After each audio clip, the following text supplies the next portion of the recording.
Good afternoon, everybody. My name is Carl, I'm a recovery coach here at Capital Recovery Center. This is our coffee and conversation meeting for the day. An article I have here is Finding Freedom from Addiction. This article is by rosewoodrecovery.com. So if you like this article, you can go to rosewoodrecovery.com. Let's hop into it. So discover the path to addiction freedom and reclaim your life. Explore treatment approaches, supports, and lifestyle changes for lasting recovery. And the first thing we're hopping to is understanding addiction. Addiction is a complex and challenging condition that affects individuals and society as a whole. It's crucial to understand the impact addiction has on both individuals and society in order to achieve freedom from addiction. Let's explore the effects of addiction on individuals and society. So it just is talking about like it just doesn't harm you, right, and the family, but it harms society as well. Says impact on the individuals. Let's see what this has got. Addiction is a complex and challenging condition that affects individuals and society as a whole. It is crucial to understand the impact addiction has on both individuals and society in order to achieve freedom from addiction. Let's explore on addiction and on the individuals and society. I think I just read that. Its impact on individuals. Addiction can have devastating effects on individuals, their families, and their wider community. Untreated addictions can result in a wide range of negative effects, including physical, psychological, and social consequences. Substance abuse, such as school and drug addiction, can lead to long term physical health consequences, in severe cases, even death. On a psychological level, addiction can impair cognitive functioning, alter mood and behavior, and impact overall mental well being. It can lead to a loss of control, causes individuals to prioritize their substance use over the important aspects of their lives. Relationships may suffer, work performances may decline, and individuals may experience financial difficulties. Addiction can create a downward spiral affecting various areas of life and hindering personal growth and fulfillment. Man, like the impact on what addiction does to you and your family and in the society, um, it's really devastating. It talks about right there, like we're impaired. Our relationships are impaired by these drugs and alcohol. Even like our work ethic, our relationships suffer. And it talks about the decline of addiction, right? Like a downward spiral of guilt, shame, fear, remorse, anger, fear, resentment, right? And all these really bad defects that we can obtain in addiction, right? So we're stuck in the grip of like just chaos, right? I definitely was when I was in addiction. It was nothing positive in my life, um, and it declined really quick. From a young age, like I started off with like a little bit of alcohol, a little bit of marijuana, right? But then it just went downhill really fast, and that's not everybody's story, right? But it's mine and many others, and it took everything from me. Addiction took everything from me, right? And almost cost me my life. So the impact on myself, because we think about it just we're not harming nobody else, we're just harming ourselves. In reality, we're like killing our family, right? The many sleepless nights our friends and family suffered because of me using drugs and alcohol, right? So I impacted everybody and everything around me due to my actions. And it says impact on society. Addiction is not just a personal struggle, it is a social issue that affects people from all walks of life. The consequences of addiction extend beyond individuals, can have a significant impact on society as a whole. Substance abuse can lead to an increase in crimes rates, strain on healthcare systems, and a burden on social services. Moreover, addiction can contribute to the breakdown of families and communities. It disrupts the developmental task of the family life cycle, leading to difficulties in family functioning and individual members exhibiting clinical symptoms. The effects of addiction on families include emotional turmoil, strained relationships, and financial instability. It's important to consider the developmental stage of family when determining the interventions needed to address addiction. By understanding the profound impact addiction has on both the individual and society, we can work towards finding freedom from addiction. Support education and effective treatment approaches are essential. In helping individuals overcome addiction can rebuilding lives. It is through a collective effort that we can create a healthier and more supportive environment for those seeking recovery. And it talks a little bit about like the strain that we put on our communities, and it disrupts our families, and being a productive member of society was not part of my story, right? Where I was causing havoc in my addiction. And it talks about, where's it out here? The turmoil that we cause, to our social services, our healthcare systems, the burden on social services. I've used all these things when I really didn't need them, right? I used everything and everyone. And I put a strain and turmoil in all these facilities and my family, my friends' lives that and I had multiple arrests. So even on the court system, I was causing havoc on too. So I was destroying everything around me. Let's see. It says factors influencing addiction. Where are we at here? When it comes to understanding addiction, it's important to recognize that it is influenced by a combination of factors. These factors can vary from individual to individual, but some common influences include genetic predisposition, environmental triggers, and the role of the stress. To the genetic predisposition. Research suggests that approximately half of a person's risk of developing a drug addiction can be attributed to their genetic makeup. Certain genetics passed down with families may increase the addiction. However, it's important to note that genetics alone do not determine whether someone will develop an addiction. The study of how genetics and lifestyle choices interact helps us understand the environmental factors also play a significant role in addiction risk. Even identical twins with the same genetics can have different risks from addiction due to differing environments. Adopted children may have a higher risk of addiction if their biological parents struggle with substance abuse.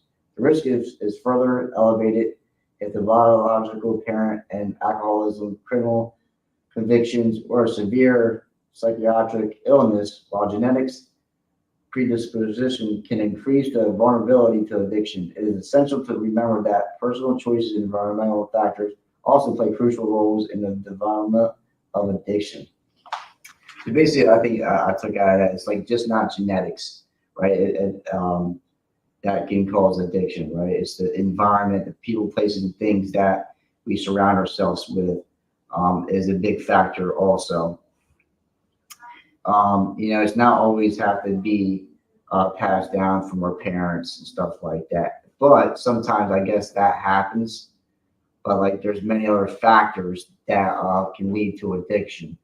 And I think, in my story, the way I was, not the way I was raised, right? But the people, places, things that I grew up around played a big part in my addiction. Right, I was hanging around with kids that were smoking weed and drinking and partying, and not just the drugs, but doing bad stuff in the communities. Right, always having the cops after us, always lying and stealing and conniving. All that behaviors and my thinking played a huge part of my addiction. And who was I surrounding myself with? Where am I picking up these bad habits from?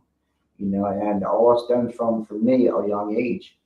Um, I think a lot of things, it's just opinion, stem from a young age. Let's move to environmental triggers. Environmental factors significantly impact the risk of addiction. Access to drugs, peer pressure, family involvement, community engagement, age of drug use, initiation, and barriers to treatment all contribute to individuals to addiction. Individuals who grow up in disadvantaged neighborhoods may face additional challenges that increase their risk of addiction. There we go, your environment, your neighborhoods, your friends, your family. The influence of the environment is particularly significant during adolescence, a period when individuals are more susceptible to peer pressure and experimentation, exposure to substance, and the normalization of drug use within certain social circles can contribute to the development of addiction. And that's one of the reasons, like, I started using, the people I surrounded myself with, was like, okay.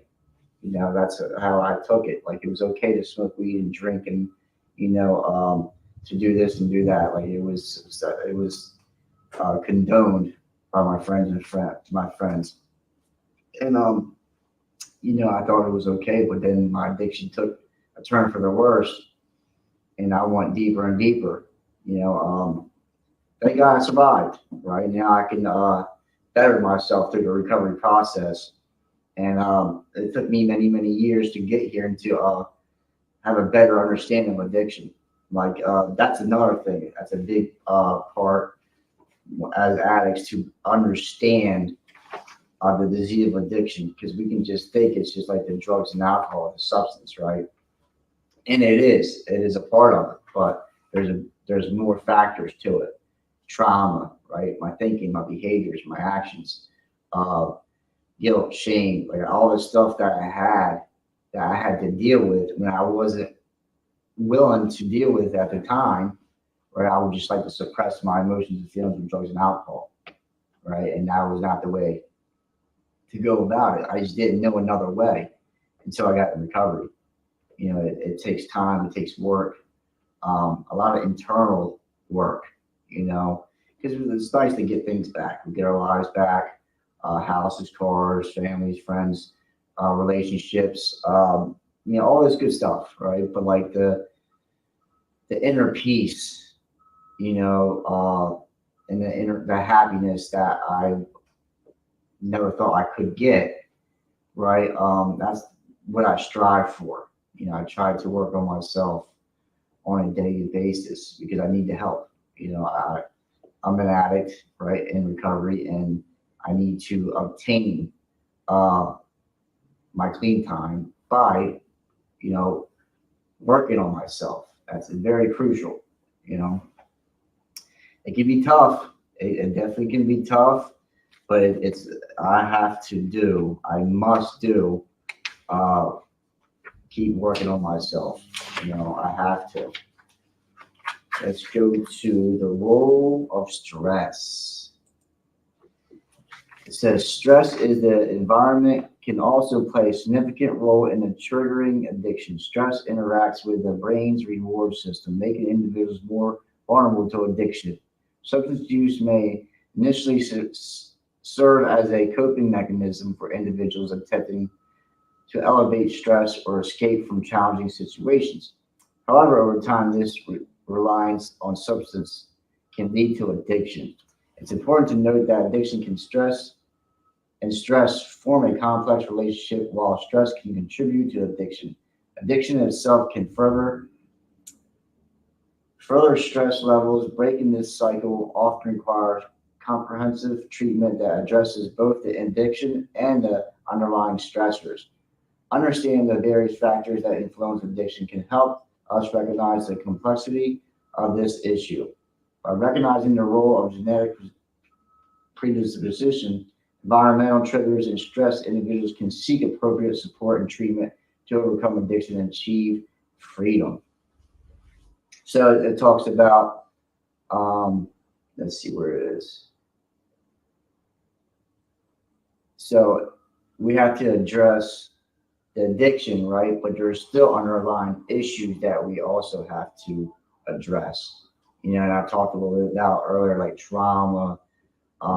We have depression, anxiety, resentments, things like that. Because we have all that stuff still with us after we put the drugs and alcohol down.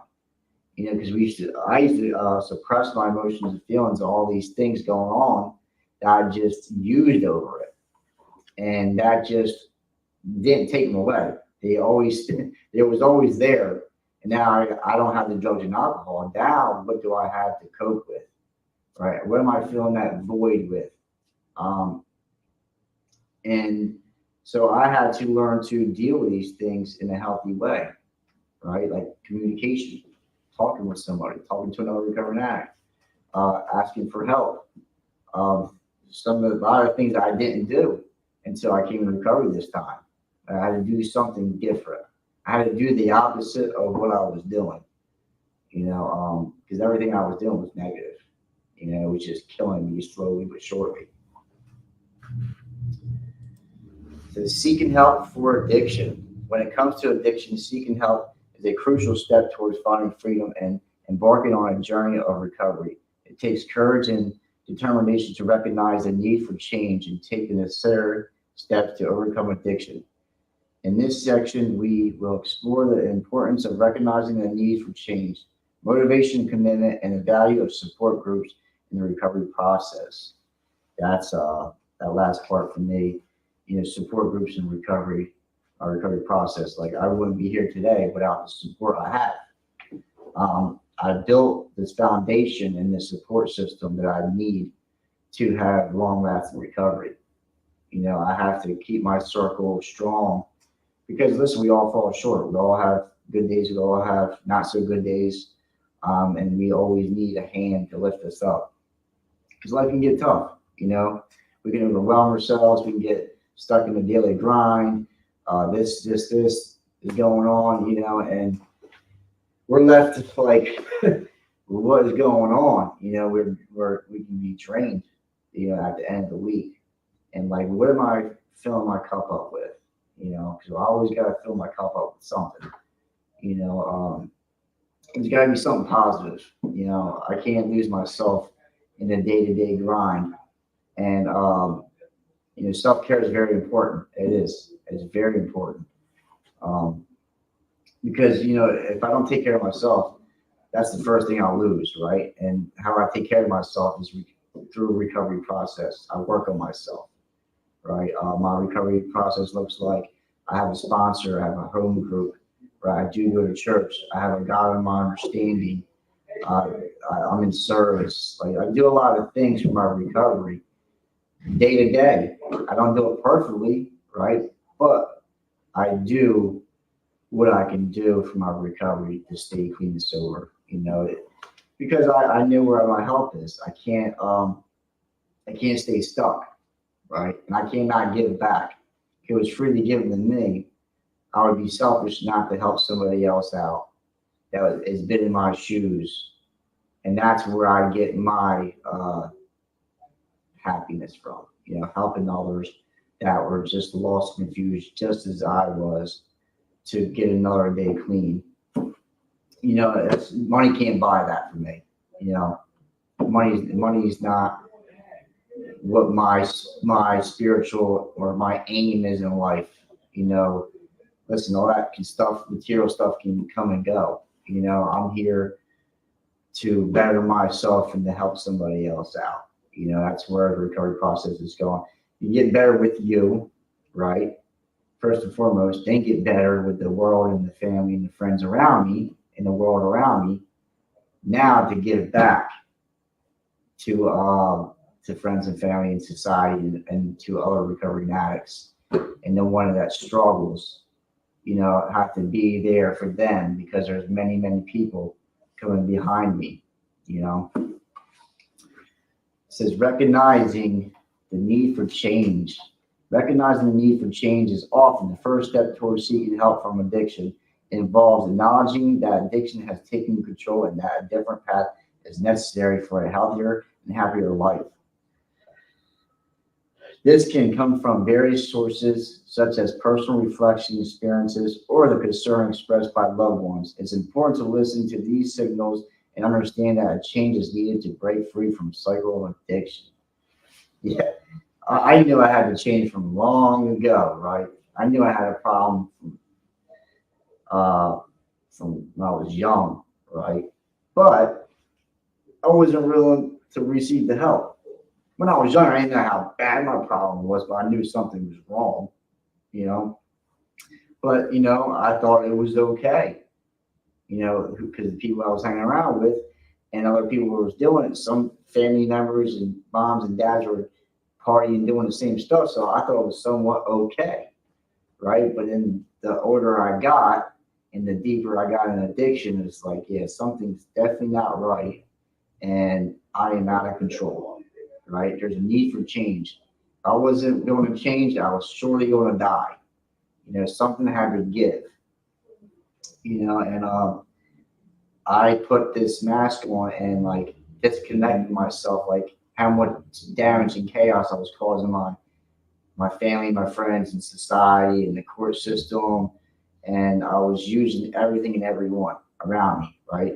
But I didn't I was just brushing that stuff under the rug. I would suppress it more and more and more with drugs and alcohol, right? I would do something bad, right? Use. Do something even worse and use.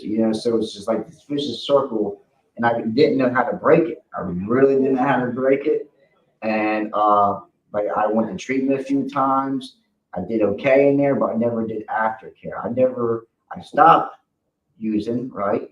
But I didn't know how to stay stopped, right? I didn't know how to be a productive member of society. I didn't know how to live life on life's terms. I would just use and use. And I'm very fortunate. I'm very blessed. I'm very lucky that I'm still here today, and now I can give back the ones that are coming behind me. And the last one I have here, it says motivation and commitment. Motivation and commitment are essential factors in the recovery journey. Finding the motivation to change and commitment to a life free from addiction can be challenging, but it's crucial for long-term success. Motivation can stem from personal goals, the desire for a better quality of life, or the aspiration to mend relationships that may have been strained due to addiction. And it's important to build upon this motivation and nurture it throughout the recovery process. Motivation and commitment. So only thing I was motivated in active addiction was using drugs and alcohol, right? And I was committed. I was definitely committed to getting the next one. So I had to flip that. Like my motivation now is to stay clean day-to-day basis, and my commitment is I want to stay alive and help others, right? I want to be a productive member of society. I want to be there for my friends and family. I want to be there for my coworkers, right? There's things and goals that I want in life that I never had before. So I have to stay motivated. I have to stay committed. I just got to stay in position, stay in position, right? Knowing myself today is the biggest blessing I can receive. Like you get to know yourself in recovery, right? As before, I was lost and confused and didn't know who I was, right? And when I started doing some step work and digging deep and finding out why was I using drugs and alcohol in the first place, right? It was because of this, because of that, because of this, because of that. And did I use because of this? Why is my actions and behaviors this way? I picked these bad habits up throughout the years. Right now, I have to change that. I have to break all that down and do something different. And it takes work. It takes time. But that was our coffee and conversation meeting for the day. It was Fighting Freedom from Addiction. And this article is by rosewoodrecovery.com. Until next time, my name is Carl, I'm a recovery coach at Cap Recovery Center. See you later.